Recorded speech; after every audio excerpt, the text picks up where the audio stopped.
Hello everyone, welcome to my YouTube channel Kodisa. I'm your host Utpal and today we will be solving this problem, late code 169, that is majority element.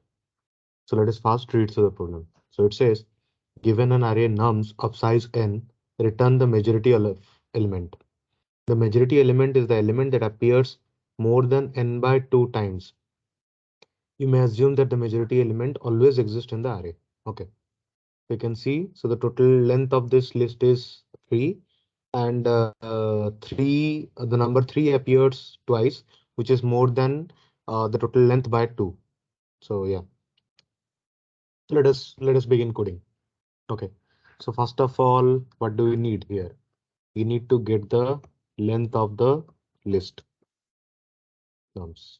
Okay, now what we need to do is we'll look through it for n in set of nums, because we don't want repetition, or basically we'll visit each element once.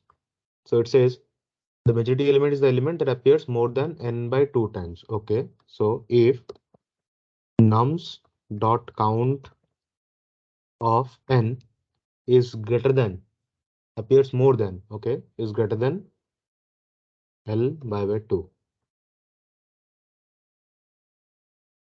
Okay, if that is the condition, then return n. Okay, so let us run this code.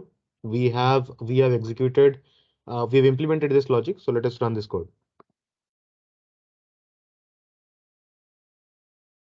Okay, so it is working fine. Let us submit it. Great, it got accepted. So I hope you guys understood this problem. Please like, share and subscribe to my channel. It will motivate me more and we will meet again next time. Thank you. Take care. Bye bye.